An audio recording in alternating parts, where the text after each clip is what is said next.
Welcome to the June editor's video for Critical Care Medicine. I'm John Sevransky, the editor-in-chief for Critical Care Medicine, and I am greatly privileged to have two experts with me, Rebecca Aslakson and Erin Barreto, who are here to help highlight some of the issues that relate to one of the articles in this month's issue of Critical Care Medicine. In this month's issue, we have the effect of monetary incentives on peer review acceptance and completion, a quasi-randomized interventional trial by Cotton and colleagues. And towards that end, Dr. Aslakson, can you tell me, in your opinion, as one of the people who set up the Reviewers Academy for the Society of Critical Care Medicine, can you describe the motivation for creating the Reviewers Academy? Certainly, Dr. Sevransky. So it's actually interesting because it came about simultaneously in two places.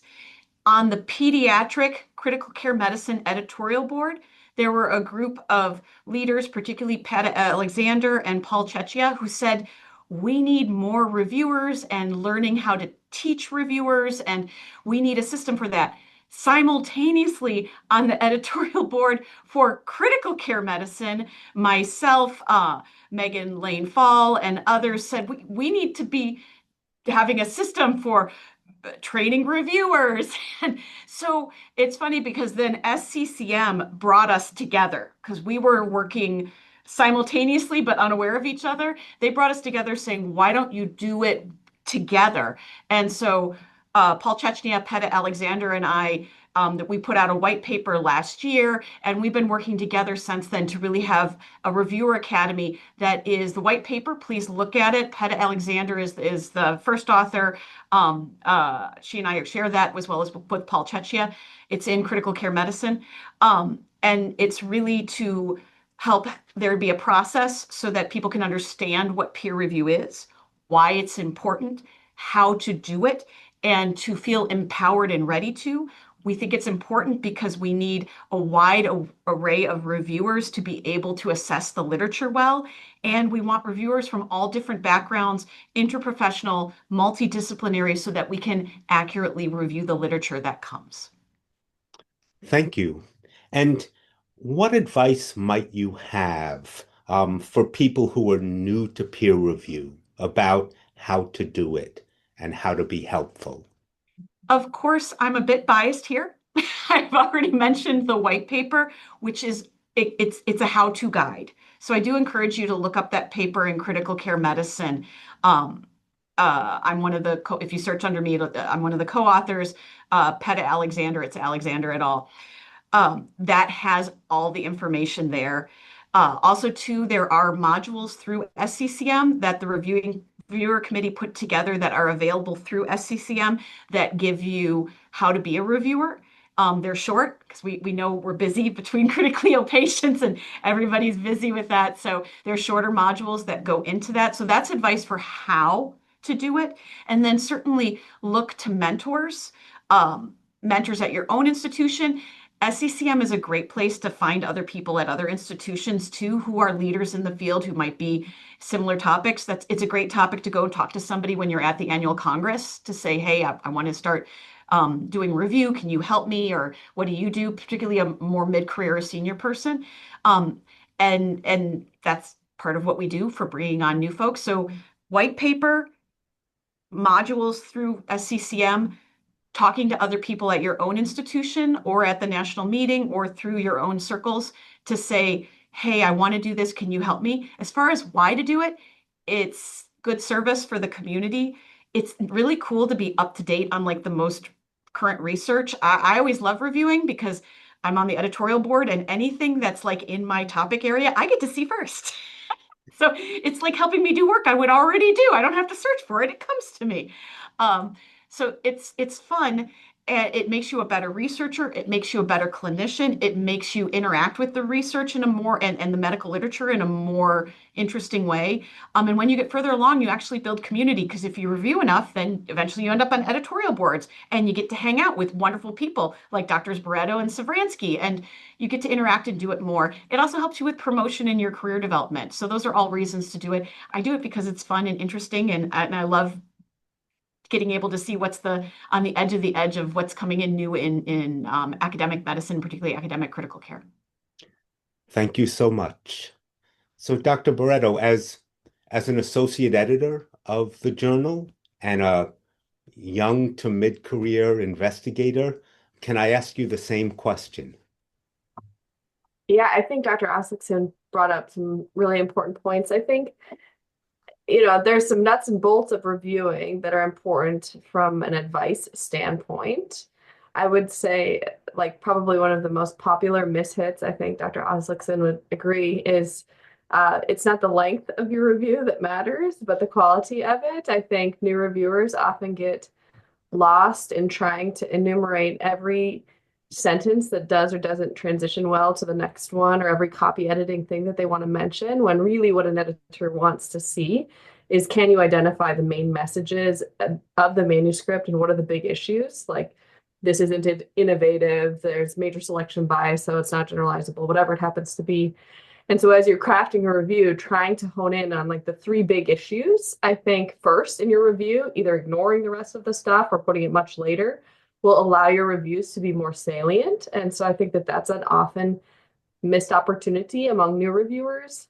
Other pro tips, I guess, having seen a few of these over the years, read decision letters on papers that you reviewed, because you learn a lot from other reviewers, because people see things from different vantage points. It can highlight areas that you missed when you were reviewing, or expertise that other people have on a study design that maybe you didn't bring to the table. And so read the decision letters, I think can be very good teaching strategy for you as a new reviewer. And then I think engaging with editorial teams is probably an unexpected area that, now having been on the other side of the curtain, I think is a really, really helpful one. I work with peer reviewers every day, and I think having that personal connection to an editor can communicate things like your availability, or if you're not available, somebody who you think would do a great job, can be so powerful and so helpful. It can provide additional context for your review. If, yeah, it's an okay paper, but you think that it really doesn't match with the mission of the journal, that might be something to directly engage with the editor on. And so having that really bi-directional conversation with editors as a new reviewer can be a really nice way to facilitate relationship building and unlock opportunities, like Dr. Aslakson said, to get into leadership, get into editorial boards, and other avenues for medical journalism. Thank you. If I could also ask, and just to mention, you are one of the first, if not the first, associate editor who is not a physician. You're trained as a pharmacist and a researcher. Can you give some advice to non-physician reviewers that you think they ought to know? Yeah, I can give advice to physician editors too. I think, we don't practice critical care or EM in a silo. We don't do research in a silo, and we shouldn't do peer review in a silo. I think inherently FCCM, among the organizations that I'm a part of, is probably one of the most multidisciplinary. And I think that our peer review experience should mirror that. And I think we should have diversity, as Dr. Aslakson mentioned earlier. We should have diversity not just in discipline, but in level of expertise, geographic distribution, gender, racial and ethnic differences among our peer reviewers, because it's going to bring a lot more color to what we see coming across for feedback. And so I think that being a non-physician reviewer offers you a unique perspective because, I am trained in pharmacotherapy and pharmacology. I'm not a diagnostic expert. And so I can comment on PK differently. I can comment on individualized medicine differently. And so there's lots of areas that I think you bring to the table with your non-physician hat. I guess what I would also offer is that physicians and non-physicians alike are going to be asked to review outside of their comfort zone. And I think especially for non-physicians, that can it can happen a lot. You know, as an associate editor, I get everything from burnout papers to pharmacology papers and a whole matter of things in between. And, you know, I think being nimble enough to review science across the discipline is important for all reviewers and all editors, because regardless of your background and training, we need just thoughtful scientists and thoughtful people taking a look at these papers. So I think that's another piece. And then the last piece, I guess I would say, is that by no fault of anybody, sometimes non-physicians are not thought of as readily, whether it be for leadership opportunities or for peer review opportunities, because people's Rolodex, Tim Buckman always talked about his Rolodex of reviewers and editors and stuff. People's Rolodex doesn't maybe have as many non-physicians in there that they think of as academicians. And I would encourage anybody who's a non-physician who feels like they want to get more involved with peer review or editorial leadership to reach out and express interest. I'm sure any of the AEs or the EICs of any of the FCCM portfolio of journals would be very happy to receive those inquiries, because that brings your name and your interest to the forefront. And if you do a good job, again, that unlocks opportunity for you in the future. So I think expressing interest is just a really good way to kind of be more proactive about involvement. Thank you. So I've had the great privilege of talking with two experts, Dr. Barreto and Dr. Aslakson, about peer review.